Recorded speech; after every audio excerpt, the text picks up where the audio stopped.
मन की बात कार्यक्रम के जरिए संबोधित करेंगे और सीधे आपको लिए चलते प्रधानमंत्री नरेंद्र मोदी की मन की बात कार्यक्रम में।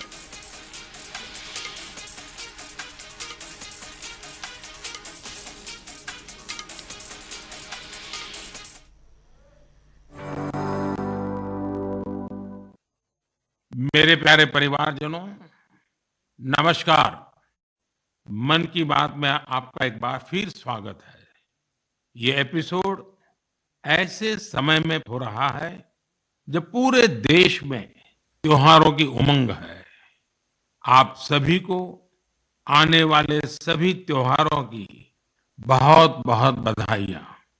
साथियों, त्योहारों की इस उमंग के बीच दिल्ली की एक खबर से ही मैं मन की बात की शुरुआत करना चाहता हूं। इस महीने की शुरुआत में गांधी जयंती के अवसर पर दिल्ली में खादी की रिकॉर्ड बिक्री हुई। यहाँ कॉनॉट प्लेस में एक ही खादी स्टोर में एक ही दिन में 1.5 करोड़ रुपए से ज्यादा का सामान लोगों ने खरीदा।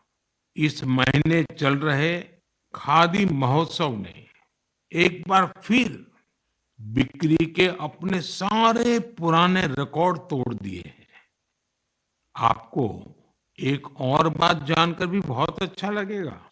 10 साल पहले देश में जहां खादी प्रोडक्ट्स की बिक्री बड़ी मुश्किल से 30,000 करोड़ रुपए से भी कम थी, अब ये बढ़कर 1.25 लाख करोड़ रुपए के आसपास पहुंच रही है। खादी की बिक्री बढ़ने का मतलब है इसका फायदा शहर से लेकर गांव तक में अलग अलग वर्गों तक पहुंचता है।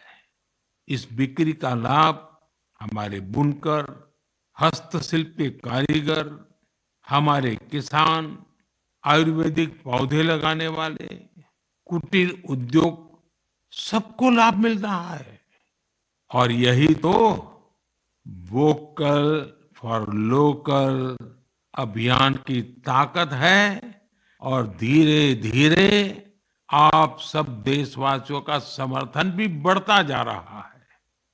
साथियों, आज मैं अपना एक और आग्रह आपके सामने दोहराना चाहता हूं और बहुत ही आग्रह पूर्वक दोहराना चाहता हूं। जब भी आप पर्यटन पर जाएं, तीर्थाटन पर जाएं, तो वहां के स्थानीय कलाकारों के द्वारा बना गए उत्पादों को जरूर खरीदें। आप अपनी उस यात्रा के कुल बजट में स्थानीय उत्पादों की खरीदी को एक महत्वपूर्ण प्राथमिकता के रूप में जरूर रखें।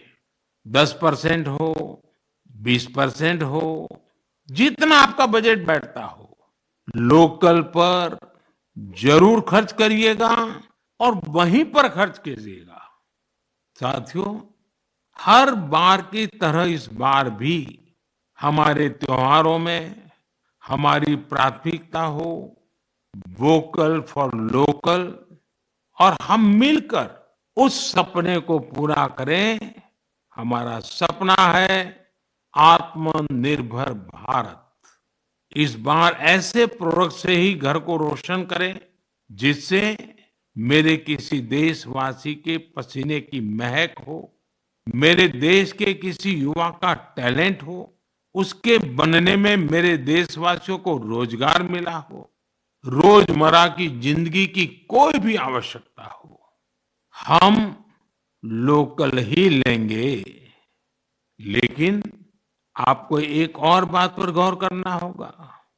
वोकल फॉर लोकल की ये भावना सिर्फ त्योहारों की खरीदारी तक के लिए सीमित नहीं है। और कहीं तो मैंने देखा है दिवाली का दिया लेते हैं और फिर सोशल मीडिया में डालते हैं वोकल फॉर लोकल।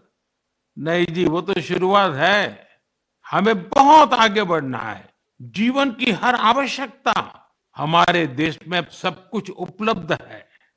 ये विजन केवल छोटे दुकानदारों और रेहड़ी पटरी से सामान लेने तक सीमित नहीं है। आज भारत दुनिया का बड़ा मैन्युफैक्चरिंग हब बन रहा है।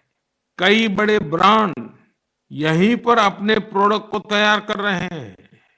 अगर हम उन प्रोडक्ट को अपनाते हैं तो मेक इन इंडिया को बढ़ावा मिलता है और ये भी लोकल के लिए वोकल ही होना होता है। और हाँ, ऐसे प्रोडक्ट को खरीदते समय हमारे देश की शान यूपीआई डिजिटल पेमेंट सिस्टम से पेमेंट करने के आग्रही बने, जीवन में आदत डालें और उस प्रोडक्ट के साथ या उस कारीगर के साथ सेल्फी नमो ऐप पर मेरे साथ शेयर करें और वो भी मेड इन इंडिया स्मार्टफोन से। मैं उनमें से कुछ पोस्ट को सोशल मीडिया पर शेयर करूंगा ताकि दूसरे लोगों को भी वोकल फॉर लोकल की प्रेरणा मिले।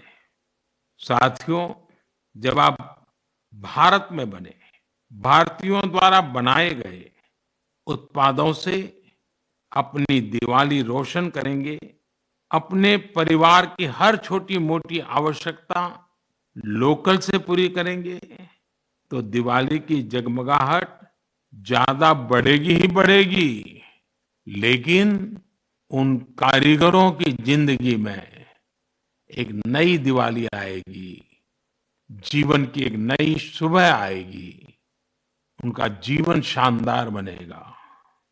भारत को आत्मनिर्भर बनाइए, मेक इन इंडिया ही चुनते जाइए, जिससे आपके साथ साथ और भी करोड़ों देशवासियों की दिवाली शानदार बने, जानदार बने, रोशन बने, दिलचस्प बने।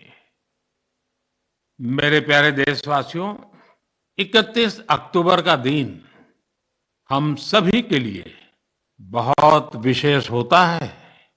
इस दिन हमारे लौह पुरुष सरदार वल्लभ भाई पटेल की जन्म जयंती मनाते हैं। हम भारतवासी उन्हें कई वजहों से याद करते हैं और श्रद्धा पूर्वक नमन करते हैं। सबसे बड़ी वजह है देश की 580 से ज्यादा रियासतों को जोड़ने में उनकी अतुलनीय भूमिका। हम जानते हैं हर साल 31 अक्टूबर को गुजरात में स्टैच्यू ऑफ यूनिटी पर एकता दिवस से जुड़ा मुख्य समारोह होता है। इस बार इसके अलावा दिल्ली में कर्तव्य पथ पर एक बहुत ही विशेष कार्यक्रम आयोजित हो रहा है। आपको याद होगा, मैंने पिछले दिनों देश के हर गांव से, हर घर से मिट्टी संग्रह करने का आग्रह किया था। हर घर से मिट्टी संग्रह करने के बाद उसे कलश में रखा गया और फिर अमृत कलश यात्राएं निकाली गई। देश के कोने कोने से एकत्रित की गई ये माटी, ये हजारों अमृत कलश यात्राएं अब दिल्ली पहुंच रही है। यहां दिल्ली में उस मिट्टी को एक विशाल भारत कलश में डाला जाएगा और इसी पवित्र मिट्टी से दिल्ली में अमृत वाटिका का निर्माण होगा। यह देश की राजधानी के हृदय में अमृत महोत्सव की भव्य विरासत के रूप में मौजूद रहेगी। 31 अक्टूबर को ही देश भर में पिछले 2.5 साल से चल रहे आजादी के अमृत महोत्सव का समापन होगा। आप सभी ने मिलकर इसे दुनिया में सबसे लंबे समय तक चलने वाले महोत्सव में से एक बना दिया। अपने सेनानियों का सम्मान हो या फिर हर घर तिरंगा, आजादी के अमृत महोत्सव में लोगों ने अपने स्थानीय इतिहास को एक नई पहचान दी है। इस दौरान सामुदायिक सेवा की भी अद्भुत मिसाल देखने को मिली है। साथियों, मैं आज आपको एक और खुशखबरी सुना रहा हूं, और विशेष करके मेरे नौजवान बेटे बेटियों को, जिनके दिलों में देश के लिए कुछ करने का जज्बा है, सपने हैं, संकल्प है। ये खुशखबरी देशवासियों के लिए तो है ही है। मेरे नौजवान साथियों, आपके लिए सविशेष है। 2 दिन बाद ही 31 अक्टूबर को एक बहुत बड़े राष्ट्रव्यापी संगठन की नींव रखी जा रही है, और वो भी सरदार साहब की जन्म जयंती के दिन। इस संगठन का नाम है मेरा युवा भारत, यानी माय भारत। माय भारत संगठन भारत के युवाओं को राष्ट्र निर्माण के विभिन्न आयोजनों में अपनी सक्रिय भूमिका निभाने का अवसर देगा। ये विकसित भारत के निर्माण में भारत की युवा शक्ति को एकजुट करने का एक अनोखा प्रयास है। मेरा युवा भारत की वेबसाइट माय भारत भी शुरू होने वाली है। मैं युवाओं से आग्रह करूंगा, बार बार आग्रह करूंगा कि आप सभी मेरे देश के नौजवान, आप सभी मेरे देश के बेटे बेटी MyBharat.gov.in पर रजिस्टर करें और विभिन्न कार्यक्रम के लिए साइन अप करें। 31 अक्टूबर को पूर्व प्रधानमंत्री श्रीमती इंदिरा गांधी जी की पुण्यतिथि भी है। मैं उन्हें भी भावभीनी श्रद्धांजलि अर्पित करता हूं। मेरे परिवारजनों, हमारा साहित्य, लिटरेचर एक भारत श्रेष्ठ भारत की भावना को प्रगाढ़ करने के सबसे बेहतरीन माध्यमों से एक है। मैं आपके साथ तमिलनाडु की गौरवशाली विरासत से जुड़े 2 बहुत ही प्रेरक प्रयासों को साझा करना चाहता हूं। मुझे तमिल की प्रसिद्ध लेखिका बहन शिवशंकरी जी के बारे में जानने का अवसर मिला है। उन्होंने एक प्रोजेक्ट किया है, नीट इंडिया थ्रू लिटरेचर। इसका मतलब है साहित्य से देश को एक धागे में पिरोना और जोड़ना। वे इस प्रोजेक्ट पर बीते 16 सालों से काम कर रही है।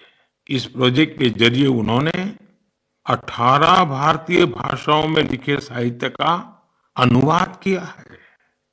उन्होंने कई बार कन्याकुमारी से कश्मीर तक और इम्फाल से जैसलमेर तक देश भर में यात्राएं की, ताकि अलग अलग राज्यों के लेखकों और कवियों के इंटरव्यू कर सके।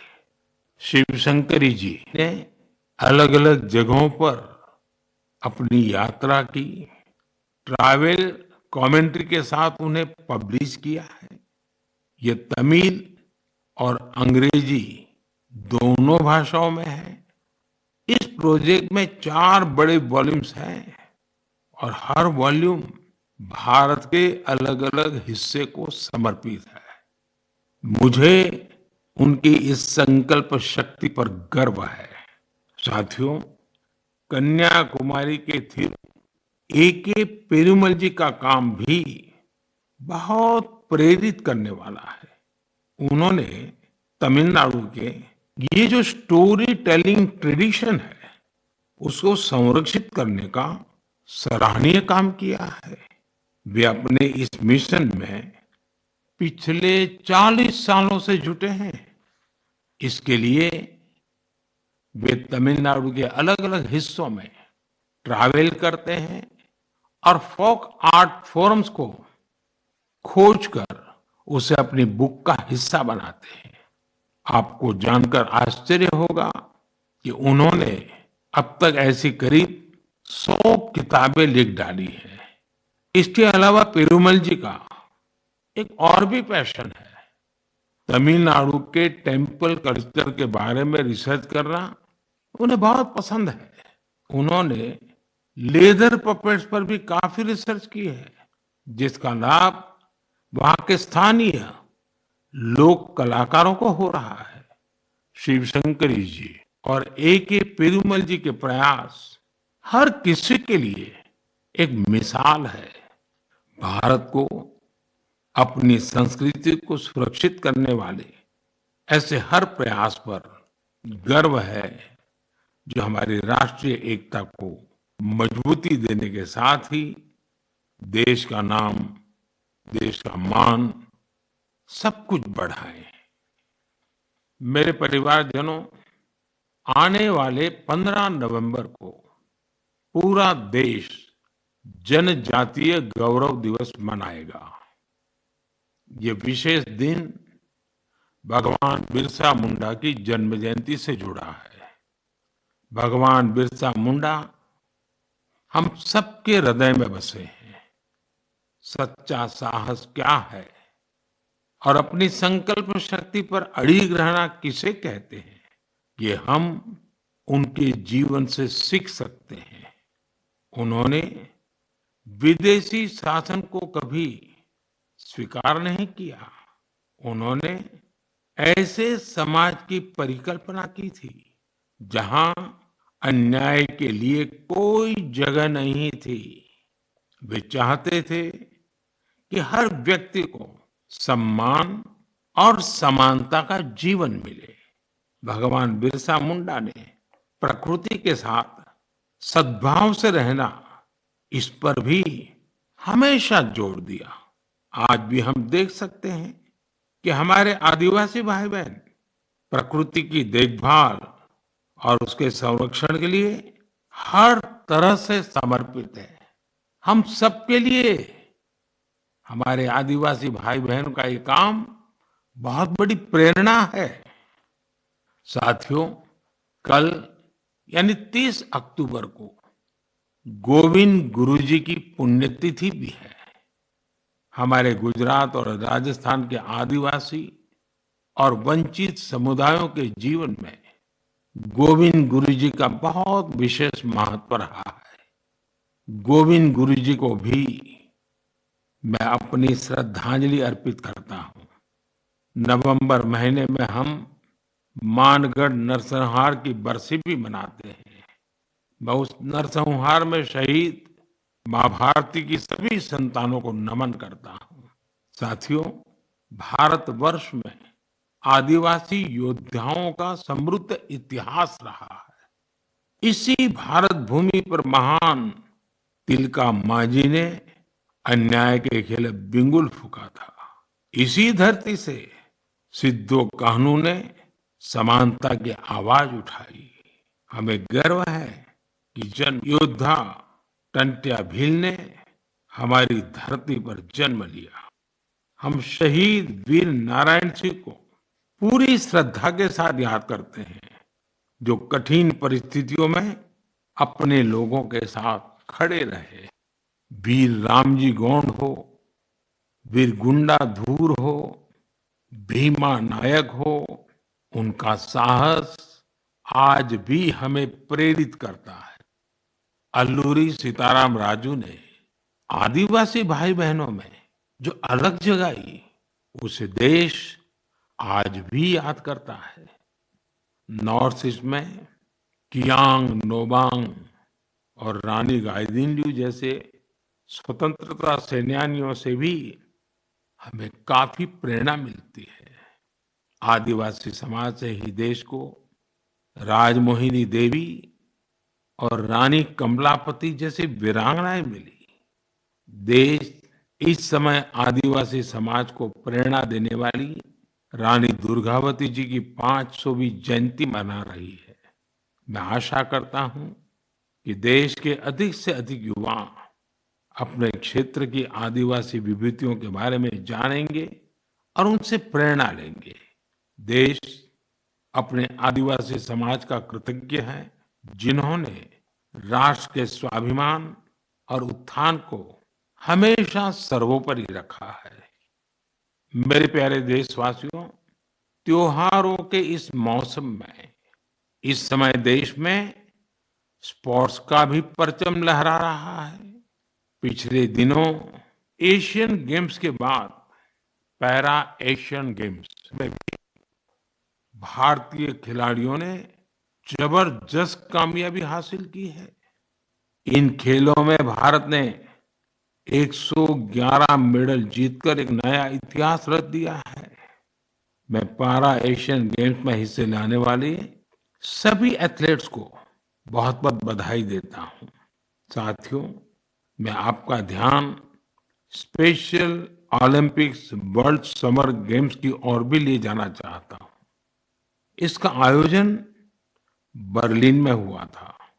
ये प्रतियोगिता हमारे इंटेलेक्चुअल डिसेबिलिटीज वाले एथलीटों की अद्भुत क्षमता को सामने लाती है। इस प्रतियोगिता में भारतीय दल ने 75 गोल्ड मेडल सहित 200 पदक जीते। रोलर स्केटिंग हो, बीच वॉलीबॉल हो, फुटबॉल हो या लॉन टेनिस, भारतीय खिलाड़ियों ने मेडल्स की झड़ी लगा दी। इन पदक विजेताओं की लाइफ जर्नी काफी इंस्पायरिंग रही है। हरियाणा के रणवीर सैनी ने गोल्फ में गोल्ड मेडल जीता है। बचपन से ही ऑटिज्म से जूझ रहे रणवीर के लिए कोई भी चुनौती गोल्फ को लेकर उनके जुनून को कम नहीं कर पाई। उनकी मां तो यहां तक कहती हैं कि रणवीर की वजह से परिवार में आज सब गोल्फर बन गए हैं। पुडुचेरी के 16 साल के टी विशाल ने 4 मेडल जीते। गोवा की सिया सरोदे ने पावर लिफ्टिंग में 2 गोल्ड मेडल सहित 4 पदक अपने नाम किए। 9 साल की उम्र में अपनी मां को खोने के बाद भी उन्होंने खुद को निराश नहीं होने दिया। छत्तीसगढ़ के दुर्ग के रहने वाले अनुराग प्रसाद ने पावर लिफ्टिंग में 3 गोल्ड और 1 सिल्वर मेडल जीता है। ऐसी ही प्रेरक गाथा झारखंड के इंदु प्रकाश की है, जिन्होंने साइकिलिंग में 2 मेडल जीते हैं। बहुत ही साधारण परिवार से आने के बावजूद इंदु ने गरीबी को कभी अपनी सफलता के सामने दीवार नहीं बनने दिया। मुझे विश्वास है कि इन खेलों में भारतीय खिलाड़ियों की सफलता इंटेलेक्चुअल डिसेबिलिटीज का मुकाबला कर रहे अन्य बच्चों और परिवारों को भी प्रेरित करेगी। मेरी आप सबसे भी प्रार्थना है, आपके गांव में, आपके गांव के अगल बगल में ऐसे बच्चे जिन्होंने इस खेलकूद में हिस्सा लिया है या विजयी हुए हैं, आप सपरिवार उनके साथ जाइए, उनको बधाई दीजिए और कुछ पल उन बच्चों के साथ बिताइए। आपको एक नया ही अनुभव होगा। परमात्मा ने उनके अंदर ऐसी एक शक्ति भरी है, आपको भी उसके दर्शन का मौका मिलेगा। जरूर जाइएगा। मेरे परिवारजनों, आप सभी ने गुजरात के तीर्थ क्षेत्र अंबाजी मंदिर के बारे में तो अवश्य ही सुना होगा। यह एक महत्वपूर्ण शक्तिपीठ है, जहां देश विदेश से बड़ी संख्या में श्रद्धालु मां अंबे के दर्शन के लिए पहुंचते हैं। यहाँ गब्बर पर्वत के रास्ते में आपको विभिन्न प्रकार की योग मुद्राओं और आसनों की प्रतिमाएं दिखाई देगी। क्या आप जानते हैं कि इन प्रतिमाओं की खास क्या बात है? दरअसल ये स्क्रैप से बने स्कल्पचर हैं, यानी एक प्रकार से कबाड़ से बने हुए, और जो बेहद अद्भुत है, यानी ये प्रतिमाएं इस्तेमाल हो चुकी, कबाड़ में फेंक दी गई पुरानी चीजों से बनाई गई हैं। अंबाजी शक्तिपीठ पर देवी मां के दर्शन के साथ साथ ये प्रतिमाएं भी श्रद्धालुओं के लिए आकर्षण का केंद्र बन गई है। इस प्रयास की सफलता को देखकर मेरे मन में एक सुझाव भी आ रहा है। हमारे देश में बहुत सारे ऐसे लोग हैं जो वेस्ट से इस तरह की कलाकृतियां बना सकते हैं। तो मेरा गुजरात सरकार से आग्रह है, वो एक प्रतियोगिता शुरू करे और ऐसे लोगों को आमंत्रित करे। ये प्रयास गब्बर पर्वत का आकर्षण बढ़ाने के साथ ही पूरे देश में वेस्ट टू वेल्थ अभियान के लिए लोगों को प्रेरित करेगा। साथियों, जब भी स्वच्छ भारत और वेस्ट टू वेल्थ की बात आती है तो हमें देश के कोने कोने से अनगिनत उदाहरण देखने को मिलते हैं।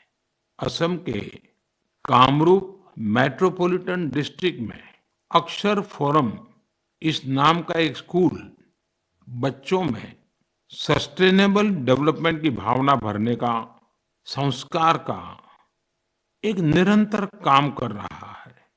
यहाँ पढ़ने वाले विद्यार्थी हर हफ्ते प्लास्टिक वेस्ट जमा करते हैं, जिसका उपयोग इको फ्रेंडली ईंटें और चाबी की चेन जैसे सामान बनाने में होता है।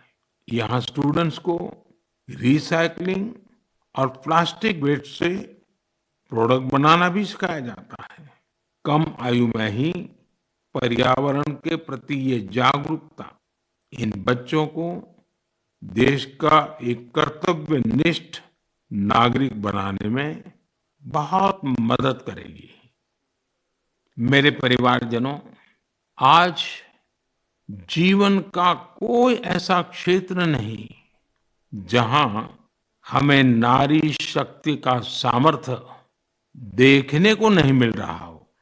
इस दौर में जब हर तरफ उनकी उपलब्धियों को सराहा जा रहा है, तो हमें भक्ति की शक्ति को दिखाने वाली एक ऐसी महिला संत को भी याद रखना है, जिसका नाम इतिहास के सुनहरे पन्नों में दर्ज है।